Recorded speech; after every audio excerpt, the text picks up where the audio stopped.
Hola a todos quienes nos visitan y escuchan en Azora Madera y Tecnología. Esto es Árboles y Bosques, versión podcast. Emisión número 9. Nos acompaña el ingeniero Aldo Grasso.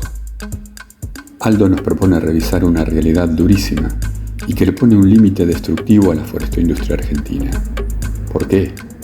Porque un aserradero promedio en Argentina tiene un rendimiento del 38%, pero un aserradero en Chile o Brasil ya supera el 60%. La explicación no es simple, pero el ingeniero Grasso estudió largamente el tema y nos trae su conclusión. Si no tomamos ya el tren de la automatización, la sustentabilidad de nuestras pymes forestoindustriales está en riesgo real.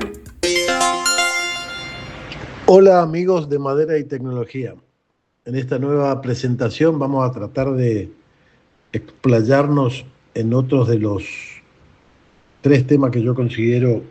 problemática actual del sector maderero pyme, que tiene que ver con el atraso tecnológico, la obsolescencia que tiene la tecnología de los aserraderos de la región, como otro de los problemas básicos de su sustentabilidad actual. Para darle una correlatividad a lo que venimos charlando y insistiendo en la problemática de carácter estructural que aqueja al subsector maderero pyme,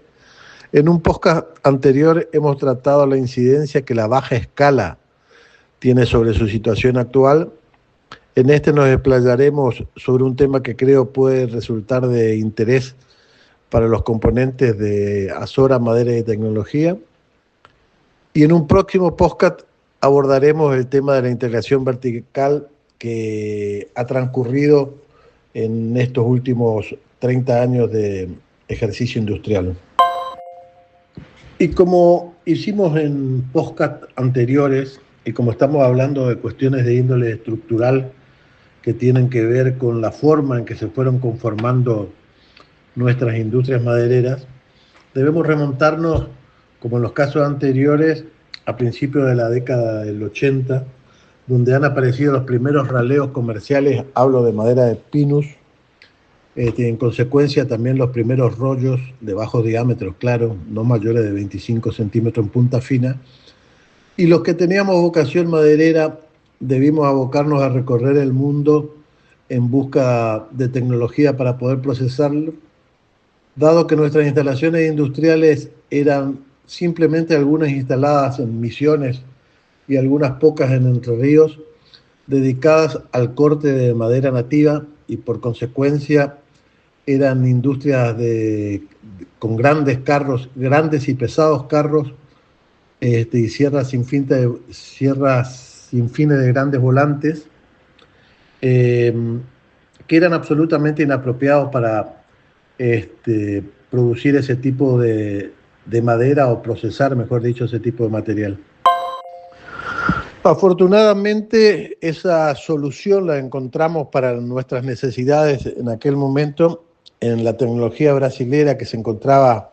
algo adelantada a la nuestra, en 3 grandes marcas ya en ese momento, que las podemos nombrar incluso a manera de homenaje, que eran Schiffer, Langer y Danbros,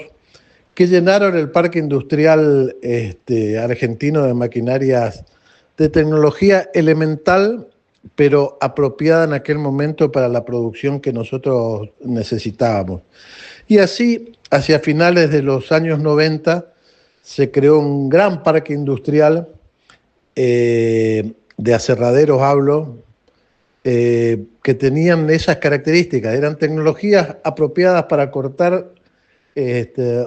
material de bajos diámetros, mayoritariamente con sierras sin fin, tanto en el primer corte, en el que definía la basa, como en los cortes de tableado.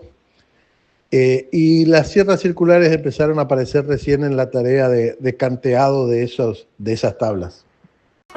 Y con ese tipo de tecnología transcurrimos la primera mitad o algo más de la década del 90, y ahí se produce un hito histórico, digo yo, que tenía que ver con la posibilidad de maximizar nuestras capacidades industriales en primera transformación, o sea, transformarnos en aserraderos mayores, o encaminarnos hacia la remanufactura en busca de mayor valor agregado. En ese momento también, en otros podcasts lo he mencionado, empezaron a aparecer los primeros agentes comerciales o traders que venían a buscar madera para toda la línea de finger joint, blanks, blocks y toda la línea de molding, de molduras. Y nuestro sector se encaminó de alguna manera motivado por esa posibilidad de exportar material con cierto valor agregado, al menos una instancia más y una segunda transformación, y abandonamos, por decirlo y que bien se entienda, nuestra capacidad de inversión en industria de aserrado y nos dedicamos a invertir en el proceso de remanufactura. Siempre lo digo, propiciado en este momento por la reconversión de la moneda, que nos permitía a cualquier hijo de vecino acceder a maquinaria de punta, de tecnología alemana, europea, y así es como se incorporó a nuestras instalaciones marcas como Weinig, Dinter. En este podcast nombraré muchas marcas porque estoy hablando de tecnología, y no continuamos con el camino de maximizar nuestro volumen de primera transformación. Y digo, abandonamos esa posibilidad porque también en esa época se presentaron los primeros aserraderos perfiladores o chipper canter, a posteriori llamados chipper SOP, cuando incorporaron conos de chipeado. Recuerdo que en el año 93 Guizot presenta en la Ligna de Hannover el primer aserradero compacto perfilador, y acá me voy a detener un poco en esa tecnología, porque si bien, como mencionaba, nuestros industriales se dedicaron al agregado de valor, otro camino probable pudo haber sido en ese momento el de maximizar nuestros volúmenes de producción de madera simplemente aserrada. Y aquí me quiero detener un poco en lo que son los aserraderos perfiladores o perfiladores canter o profile sawmill. Son instalaciones industriales diseñadas para procesar rollizo de una forma automatizada y continua, optimizando, claro está, el rendimiento volumétrico y la productividad por pieza. Son instalaciones modernas en muchos países de Centro Europa, Escandinavia, Brasil y Chile lo poseen desde hace mucho tiempo. Tienen un proceso basado en el perfilado previo, o sea, el corazón de la línea es el chipper canter o el perfilador, que transforma el rollizo de sección cilíndrica en un canto prismático que después deviene en la base para la generación de tablas. Estos aserraderos perfiladores tienen alta automatización, escaneo de las piezas, incorporando escáner 3 dimensiones, tanto rayos láser como rayos X en tecnología un poco más avanzada, para medir la geometría y la conicidad, y en consecuencia también los defectos intrínsecos de la madera. Todo esto a través de la implementación de software de optimización en tiempo real, es decir, con un patrón ideal de corte para cada rollo, pero en tiempo real. Para ello hubo que ajustar toda la automatización, tanto de apertura, posicionamiento de sierras y velocidades. Y tiene la particularidad de contar con un flujo continuo. El material avanza sin interrupción todo a lo largo de la línea, desde el ingreso de rollo hasta la salida de tabla, es decir, tiene integrada todas las unidades productivas como el descortezado, los alimentadores son de alta velocidad, el propio perfilador, todas las sierras múltiples para la generación de tablas y la mesa de clasificación. Pero insisto, la incorporación de este tipo de tecnología en aquellos años de marcas conocidas en su momento como Western Digital, Link, no se ha producido en nuestro país, ni siquiera se han instalado representantes locales de esas compañías proveedoras de ese tipo de tecnología. Y en consecuencia, como siempre digo, no nos hemos subido al tren de la modernidad. Estos aserraderos, obviamente, con sus instancias tecnológicas y su robótica, permiten alcanzar rendimientos industriales mucho más altos, estándares de calidad en los productos y homogeneidad dimensional de los productos mucho más alta.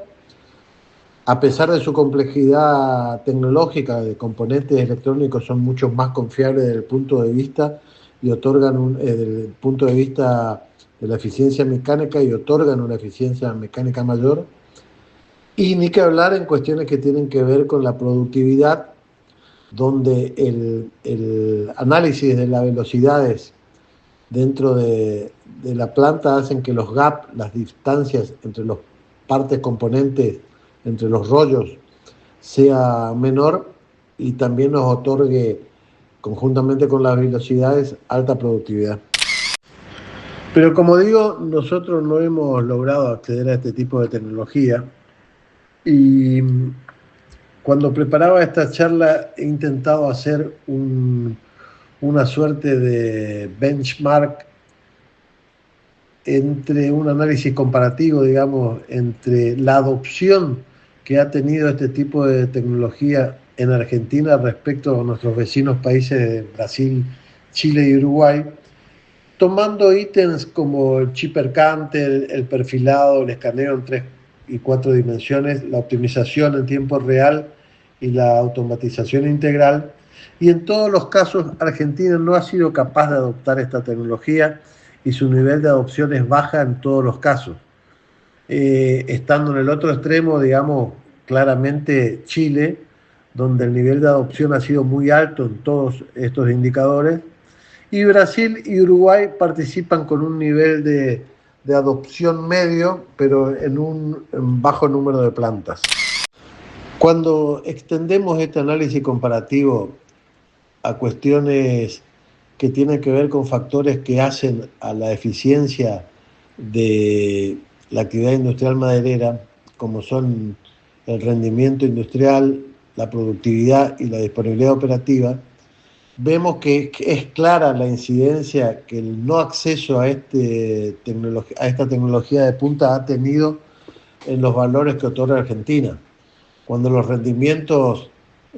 rondan aún los 37-38% versus rendimientos que se sitúan entre el 55 y 65% para ese tipo de tecnología, con productividad en Argentina que aún se encuentran cercano a los 15 metros cúbicos por hora hombre, que son triplicadas por nuestros vecinos países, e incluso con disponibilidad operativa media frente a una alta disponibilidad operativa, incluso en mayor cantidad de turnos para los países vecinos. Vale decir, y a manera de síntesis, si asumimos que gran parte de ese núcleo mayoritario pero rezagado, que aún cuenta con sierras sin fin, con bajo nivel de automatización, prácticamente con ausencia de escaneo y con clasificación aún mecánica y visual, debemos asumir que nos encontramos ante una evidente obsolescencia, ya diría yo, de carácter estructural, que pone en riesgo la sustentabilidad empresarial, dado que hoy competimos no precisamente dentro de nuestro país, pero sí con otros países que cuentan con esa tecnología y que son capaces de alcanzar estándares de eficiencia industrial y de calidad altamente competitivos. En el próximo podcast abordaremos una situación que particularmente considero que también atenta contra la sustentabilidad empresarial de las pymes madereras, como lo es la ineficiente integración vertical que ellas cuentan en la actualidad. Esto fue Árboles y Bosques, versión podcast. Hasta la próxima.